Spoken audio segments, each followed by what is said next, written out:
আজ মাননীয় মুখ্যমন্ত্রী doctor Himanta Biswa Sarma খানাপাড়ায় Guwahati police commissioner ভবনের নির্মাণস্থল পরিদর্শন করেছেন। তার সফরের সময় মুখ্যমন্ত্রী চলমান অগ্রগতি পর্যালোচনা করেন এবং সময়মতো শেষ করার জন্য সুনির্দিষ্ট নির্দেশনা প্রদান করেন।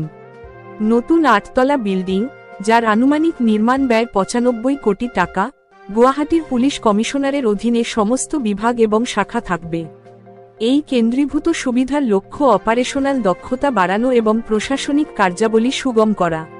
মুখ্যমন্ত্রী শর্মা নির্মাণের সময়রেখা মেনে চলার গুরুত্বের উপর জোর দিয়েছিলেন এবং কোনো বিলম্ব ছাড়াই কাজটি দ্রুত করার জন্য সংশ্লিষ্ট কর্তৃপক্ষকে অনুরোধ করেছিলেন।